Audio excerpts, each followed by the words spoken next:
Shalom rekan-rekan sepelayanan. Hari ini kita mau sama-sama belajar dari 5 jawatan yang Tuhan berikan kepada gerejanya dari ayat di dalam Efesus pasal 4 ayat yang ke-11.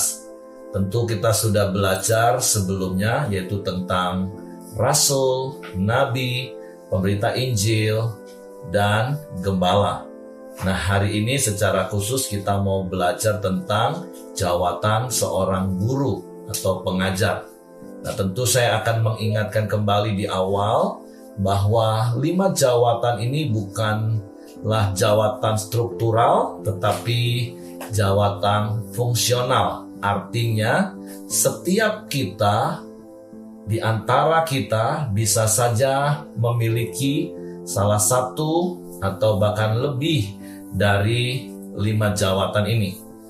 Nah, ada beberapa penafsir mengatakan sebenarnya ayat di dalam Efesus 4 ayat 11 ini bukan 5 jawatan tetapi 4 jawatan, karena jawatan guru itu digabungkan kepada jawatan seorang gembala.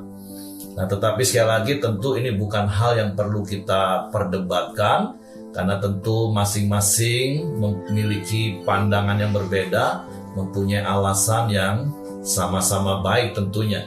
Karena poin pentingnya adalah semua yang Tuhan berikan kepada gerejanya, baik itu rasul-rasul, nabi-nabi, penginjil-penginjil, gembala-gembala, dan guru, itu tujuannya adalah untuk memperlengkapi gerejanya.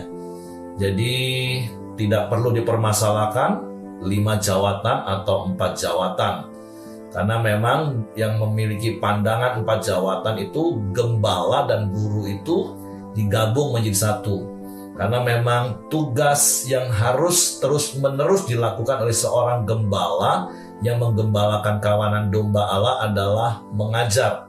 Makanya kalau Bapak Ibu membaca di dalam Kisah Para Rasul pasal yang kedua, ayatnya yang ke-42, maka jemaat itu bertekun di dalam pengajaran yang juga dilakukan oleh rasul-rasul tentunya di awal-awal gereja mula-mula. Tetapi dengan berjalannya waktu, ketika rasul-rasul menetapkan penatua-penatua untuk menggembalakan jemaat Tuhan, maka tugas dan tanggung jawab yang utama bagi mereka adalah mengajar jemaat. Nah, jadi hari ini secara khusus kita mau belajar tentang yang namanya jawatan pengajar atau guru. Nah, Yakobus pasal 3 ayat 1 katakan, saya baca ayat ini lebih dulu. Di dalam Yakobus pasalnya yang ketiga, ayatnya yang ke-1, firman Tuhan berkata seperti ini. Saudara-saudaraku, janganlah banyak orang di antara kamu mau menjadi guru, sebab kita tahu bahwa sebagai guru kita akan dihakimi menurut ukuran yang lebih berat. Tetapi tentunya saya percaya berkaitan dengan Efesus pasal 4 ayat 11, Tuhan yang mengaruniakan. Tentu konteks di dalam kitab Yakobus itu adalah dinasehati, menjadi sebuah peringatan. Kalau kita mau menjadi guru, artinya kan kita jauh lebih banyak tahu, sehingga apa yang kita tahu itu bisa dituntut dalam hidup kita. Nah, makanya secara khusus dalam hidup saya, nilai yang dibangun di Pelita Community bagi seorang pengkhotbah atau seorang pengajar, kan kita dibangun dengan nilai gini: khotbahkan apa yang kita hidupi dan hidupi apa yang kita khotbahkan, atau ajarkan apa yang kita hidupi dan hidupi apa yang kita ajarkan.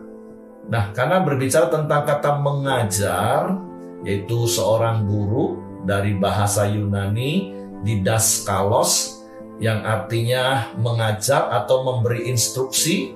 Nah, tentu ini sebuah tugas dan tanggung jawab yang perlu terus-menerus kita lakukan kalau memang itu karunia yang Tuhan berikan kepada kita. Tapi percayalah, ketika Tuhan memberikan karunia itu kepada kita, tentu Tuhan akan memperlengkapi kita, Tuhan akan memampukan kita, sehingga karunia yang Tuhan berikan dalam hidup kita, itu benar-benar kita pakai untuk pertumbuhan gereja Tuhan. Nah, bicara tentang seorang guru, seorang pengajar, tentunya yang berkaitan dengan apa yang kita belajar hari ini, yang merupakan adalah karunia. Ini adalah sesuatu yang supranatural yang memang Tuhan berikan bagi orang-orang yang Tuhan sudah tetapkan, sehingga mereka mempunyai kelebihan, kalau saya boleh memakai istilah ini. Sekalipun mungkin dia tidak mempunyai gelar pendidikan yang tinggi, tapi ciri-ciri orang yang mempunyai karunia mengajar adalah dia dapat mengajarkan sesuatu dengan sederhana dan mudah dimengerti oleh orang yang mendengar. Jadi itu ciri-ciri mendasar ketika seseorang mempunyai karunia mengajar. Nah, tetapi tentu sebagai seorang pengajar, kita juga harus lebih banyak atau lebih dahulu belajar. Nah, walaupun tentu secara doktrinal, dogma, ya saya menganjurkan kita untuk belajar secara pendidikan resmi, tetapi tentu yang dimaksud karunia mengajar selain dari jalur yang memang harus kita ikuti secara pendidikan formal, karena itu berkaitan dengan hal-hal yang doktrinal, maka tentu karunia mengajar kita juga bisa pakai secara umum di dalam hidup sehari-hari untuk mengajar orang, menasehati orang dengan hal-hal yang sederhana, yaitu pengaplikasian firman Tuhan. Jadi saran saya adalah kalau Bapak Ibu yakin Bapak Ibu orang yang menerima karunia mengajar, maka satu-satunya sumber utama yang perlu kita gali itu adalah firman Tuhan.